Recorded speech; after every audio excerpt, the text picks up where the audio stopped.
భూమి కోసం భుక్తి కోసం పేద ప్రజల విముక్తి కోసం అంటూ పోరుబాట పట్టినటువంటి నక్సల్బరీ ఉద్యమం అనేది 1967లో పశ్చిమ బెంగాల్ జిల్లాలోని డార్జిలింగ్ ప్రాంతంలో మొదలైంది. నక్సల్బరీ అనేటువంటి గ్రామంలో మొదలైనటువంటి నక్సలిజం అనేది దేశవ్యాప్తంగా వ్యాప్తి చెందింది. అయితే తెలంగాణ ప్రాంతం, ఉమ్మడి ఆంధ్రప్రదేశ్ లో తెలంగాణ ప్రాంతం, పర్టిక్యులర్ గా ఉమ్మడి కరీంనగర్ జిల్లాకు సంబంధించినటువంటి అనేక మంది నేతలు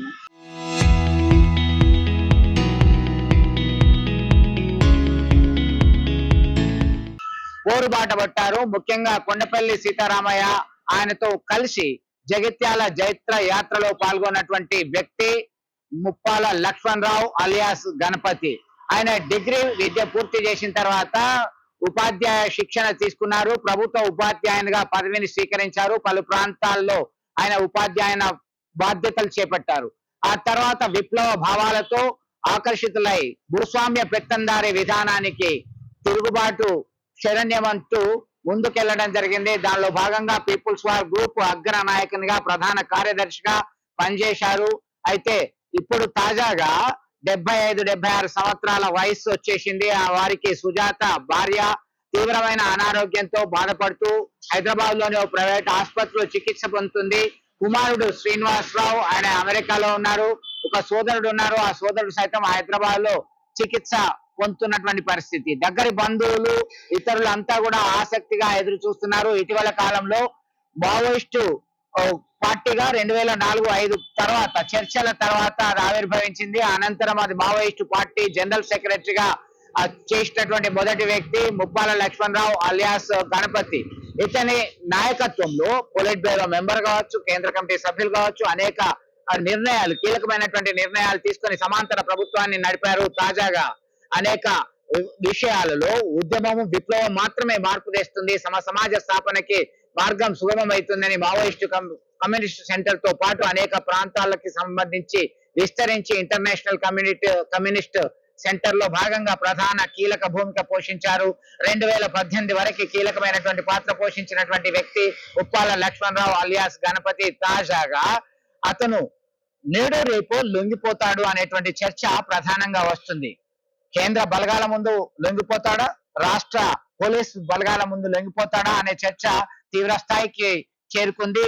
అయితే దీనిపైన ఇంకా క్లారిటీ రాలేదు. విభిన్నమైనటువంటి వాదనలు వినబడుతున్నాయి. నేపాల్లోని పశుపతనాథ ట్రస్ట్ ఆధ్వర్యంలో ఇతను కంట్రోల్లో ఉన్నాడు. తీవ్ర అనారోగ్య సమస్యలతో ఇబ్బంది పడుతున్నారు. ఇతనికి అనేక ఇబ్బందులు ఎదురయ్యాయి. వయసు రీత్యా అనారోగ్య కారణాలు ఇవన్నీ ఉండడము ఇటీవల కాలంలో జరిగినటువంటి పరిణామాల నేపథ్యంలో, అంటే దేశంలో దాదాపు 16 రాష్ట్రాలకి మావోయిస్టు ఉద్యమాన్ని, విప్లవ సిద్ధాంతాన్ని వ్యాప్తి చెందడంలో కృతకృత్యులయ్యారు అని చెప్పేసి టాక్ నడుస్తుంది. అయితే operation Kagar, operation green hunt లాంటి చర్యలతోని ఆపరేషన్ కర్రెగుట్ట హిల్ 2 అనేది సైతం చేపట్టారు. ఇటీవల కాలంలో మార్చి 31 వరకు కేంద్ర ప్రభుత్వం ఒక డెడ్ లైన్ విధించడం జరిగింది. డెడ్ లైన్ కన్నా ముందుగానే అనేక మంది, వందలాది మంది కమ్యూనిస్టు మావోయిస్టు సభ్యులు, మావోయిస్టు పీపుల్స్ లిబరేషన్ గెరిల్లా ఆర్మీకి సంబంధించిన వాళ్ళు, communist central committee members, Maoist central committee మెంబర్లు,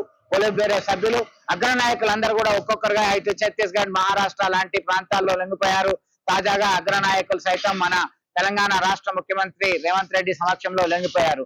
నేడు రేపు గణపతి సైతం లొంగుబాటుకు సిద్ధంగా ఉన్నాడు అనేటువంటి చర్చ జరుగుతుంది. ఇటు గ్రామస్తులు, బంధువులు ఆసక్తిగా ఎదురు చూస్తున్నారు. తమ నాయకుడు సౌమ్యుడు, మరో మాట తెలియనటువంటి వ్యక్తి, గొప్ప జ్ఞాని, మేధావి, విప్లవ సిద్ధాంత కర్త, ఆయన ఎప్పుడు వస్తారని ఆసక్తిగా ఎదురు చూస్తున్నటువంటి పరిస్థితి అని మనం గమనించవచ్చు. అయితే తాజాగా అతని కుమారుడు శ్రీనివాసరావు, నానా 50 సంవత్సరాల దాదాపుగా గడిచిపోతుంది, నీ చేతి పట్టుకొని బాల్యమంతా నీతో గడపాలని కలలు కన్నా, నీ మాట గుర్తొస్తేనే నా రుధిరం ఎర్రబడుతుంది. మంచికో చెడుకో ఒక సిద్ధాంతాన్ని నమ్మి సమాజంలో మార్పు కోసం అంటూ మీరు బయటకెళ్లారు. అయితే అమ్మ ఏ తిండి తిన్నదో, ఏ బట్ట కట్టిందో తెలీదు. తన వంతు ప్రయత్నంగా నన్ను పెంచి పెద్ద చేసింది, సమాజంలో ఒక పాత్ర పోషించింది. ఆమె మీతో పంచుకున్న మధుర క్షణాలని అప్పుడప్పుడు గుర్తు చేసుకునేది. అమ్మ నాన్న ఇద్దరి ప్రేమకు నేను నోచుకోలేదు, కేవలం అమ్మతో మాత్రమే గడిపాను నాన్న. మీరు సమాజంలో అనేక మార్పులు తీసుకురావడానికి ప్రయత్నం చేశారు. మీ పేరు గుర్తొస్తేనే నాకు గర్వంగా అనిపిస్తుంది. అయితే సమాజం మారిపోతుంది నాన్న.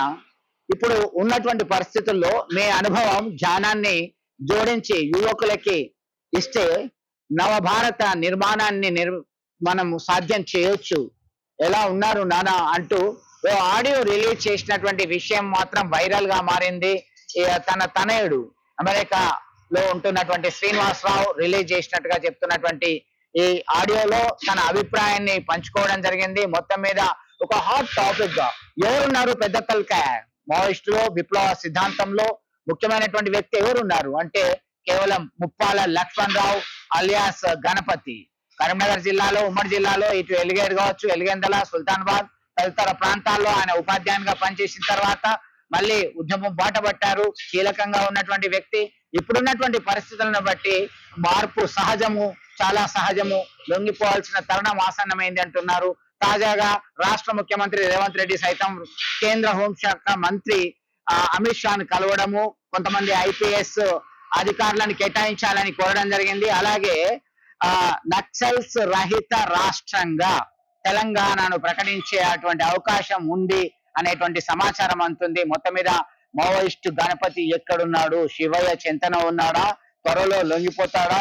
అయితే అది తెలంగాణ రాష్ట్ర DGP boss, police boss DGP ముందు లొంగిపోతారా లేదా కేంద్ర హోంశాఖ మంత్రి ఎదుట లొంగిపోతారా అనేటువంటిది అయితే పెద్ద ఎత్తున చర్చ జరుగుతుంది. మొత్తం మీద లొంగిపోవడం మాత్రం ఖాయం. ఎందుకంటే అనారోగ్యంగా ఉన్నారు, సహకరించట్లేదు. ప్రస్తుతం పరిస్థితులు మారాయి, అనేక మార్పులు వచ్చాయి కాబట్టి ఇది సత్యం అనేటువంటి కోణంలో పెద్ద ఎత్తున చర్చ జరుగుతుంది. Let us see what will happen. పాలన నాగేశ్వరరావు మా బాబాయ్ అవుతారు. ఆయన చిన్నప్పటి నుండే ఆయన సిద్ధాంతం చదువుకునేటప్పుడు డిగ్రీ అవి చదివేటప్పుడే కట్టెలు కొట్టుండే ఒక జీతం పెట్టుకోవద్దని చేస్తుండే. అలాంటి వ్యక్తి అన్నీ చేస్తుంటే ఆ ఉద్యోగం వైపు వెళ్ళి కూడా అప్పుడు ఇక్కడ అవసరం ఉండే నక్సలిజము, కానీ ఇప్పుడు అది అవసరం లేదు. మీరు లొంగిపోవాలని మా గ్రామస్తులు మేము అందరం కలిసి స్వాగతిస్తున్నాం, రండి. అప్పుడు ఇక్కడికి రండి. అప్పుడు ఆయన వరంగల్ పోయినప్పుడు అక్కడ వీళ్ళందరూ తపాలపూరి శ్రీనివాసరావు చాలా అరేంజ్మెంట్ చేసేవాడట. అప్పుడు కొన్నపల్లి సీతారామయ్య టీచర్గా పనిచేసేవాడు. అయితే వీళ్ళందరూ కలిసి ఒక 10 మంది కలిసి మాట్లాడుకున్నారట. ఏది మా తపాలపూరి శ్రీనివాసరావు వీళ్ళు ఇట్లా చేస్తున్నారు అదే అంటే, అప్పుడు మరి అందరం కలిసి మనం ఒక పార్టీ పెట్టుదాము అదే అనుకొని అలాగా అటే వైపు వెళ్ళిపోయారు. అప్పుడు మీకు 1974లోనండి తుంగూరులో పెట్టారు. అప్పుడు 7th చదువుతుంది తుంగూరులో. అప్పుడు ఆ మీటింగ్లో నేను కూడా చూసిన వాళ్ళ మాటలు అవన్నీ పిల్లగాని. అందరితో ఎట్లుంటుండే విలేజ్లో? అందరితో చాలా బాగుంటుండే. ఇట్లా మనకు ఇట్లా చేయొద్దు, ఇట్లా అని వాళ్ళ సొంతం అన్న వాళ్ళు అయినా కానీ వాళ్ళని కూడా పెంచి ఎవరైనా ప్రజలు మనం కష్టపడి ఇది చేయాలని ఆయన. ఇప్పుడు గ్రామానికి చెందిన గణపతి ఇలా మావోయిస్టు పీపుల్స్ వార్ ఇలా అంటే ఒక దశలో చాలా ఒక 7-8 రాష్ట్రాలలో భారతదేశంలో ఇలా ఏదైతే పేద ప్రజలు, తర్వాత అణగారిన వర్గాల కోసం చాలా ఎవరైతే ఇబ్బందులు పడుతున్న ప్రజల కోసం పనిచేసి ఇలా ఒక 45 సంవత్సరాల తర్వాత ఇలా ఏదైతే కేంద్ర ప్రభుత్వం తీసుకున్న ఆపరేషన్ కగార్, ఎందుకంటే నక్సలైట్లు ఉండొద్దు, వీళ్ళు ఒక రకంగా మాకు ఇబ్బంది కలుగుతుందనే కాన్సెప్ట్ తోటి చాలామందిని చంపించడం జరిగింది. ఈ క్రమంలోనే కూడా అందరూ కూడా జనజీవన సమంతిలో కలిగి ఇలా గ్రామాల్లోకి వచ్చి ఇలా మన దేశంలోని మీరు రండి, మీరు అందరం కలిసి ఉండి మీరు గ్రామంలో ఉండి సరే మీ లక్ష్యాలు ఏంది, మీ గమ్యం ఏంది అని చెప్పి వాళ్ళు చెప్పడం జరుగుతున్న క్రమంలో వీళ్ళు కూడా దానికి చాలామంది ఈరోజు వచ్చి చాలామంది పెద్దలు ఇలా జనజీవన సమంతిలో కలుగుతున్నారు. ఇలా మహారాష్ట్ర కావచ్చు, ఇలా వివిధ ఛత్తీస్గఢ్ కావచ్చు, చాలామంది అక్కడ ఉన్న ముఖ్యమంత్రి దగ్గర వివిధ హోదాలో ఉన్న ఉన్నత అధికారుల దగ్గర సరెండర్ కావడం, లొంగిపోవడం జరుగుతుంది. కూడా ఈరోజు కూడా మా గ్రామానికి చెందిన మా ఊరి బిడ్డ ముప్పాల లక్ష్మణ్ రావు ఆలియస్ గణపతి మా గ్రామానికి రావాలని మేమందరం కూడా చూడాలని ఇలా మన డీజీపీ దగ్గర కావచ్చు, ఇలా దేశంలో సరే భారతదేశంలో ఎక్కడుండో మాకు తెలియదు, మేము పత్రికల ద్వారా పేపర్ల ద్వారా చూస్తున్నాము. సరే తను వచ్చి గవర్నమెంట్ దగ్గర ఏదైతే తెలంగాణ గవర్నమెంట్ కావచ్చు, భారతదేశంలో ఎవరికైనా ఉన్న దగ్గర వచ్చి వచ్చి మళ్ళీ ఆ తర్వాత బీర్పూర్కి వస్తే కూడా మేమందరం చూడాలనుకుంటున్నాం. ఎందుకంటే మా ఊరు బిడ్డ సరే ఒక దశంలో ఇదంతా పేద ప్రజల కోసం పనిచేశారు. కానీ ఇప్పుడు కూడా సరే ఏమేమి కావాలనేది ఒక ప్రణాళికబద్ధంగా కూడా గ్రామాల్లో నుంచి కూడా రేపు హైదరాబాద్ కావచ్చు ఇలా ఢిల్లీ వ్యాప్తంగా కూడా సరే ప్రజలకు ఏం అవసరాలు అవుతున్నాయి, ప్రజలను పేద ప్రజల కోసం ఎలాంటి ఎజెండా తయారు చేయడానికి వారు కీలకంగా ఉండొచ్చు. ఇలా ప్రజల కోసం ఏం జరుగుతుంది అనేది కూడా తను ఉండి కూడా ఒక ఇలా రాష్ట్ర వ్యాప్తంగా ఉండి దేశవ్యాప్తంగా కూడా ఎక్కడెక్కడ చర్చా వేదికలలో మాట్లాడాలని ఇలా తనందరికీ కూడా మేమందరం వెనకాల ఉంటాం. మేము గ్రామస్తులుగా ఇలా మా గ్రామానికి రావాలి, మా గ్రామానికి వస్తే మేమందరం స్వాగతిస్తాము. ఇలా చాలామంది కూడా అయ్యో మా ఊరు బిడ్డ మేమందరం రావాలి, ఎందుకంటే ఒక వృద్ధాప్యంలో ఉన్నారు చివరి దశలో తను, ఎందుకంటే అందరు చూడాలనుకుంటున్నారు. ఒకసారి కూడా గ్రామానికి కూడా మేము స్వాగతిస్తున్నాం, మీరు రావాలని కూడా మేము వేడుకుంటున్నాం.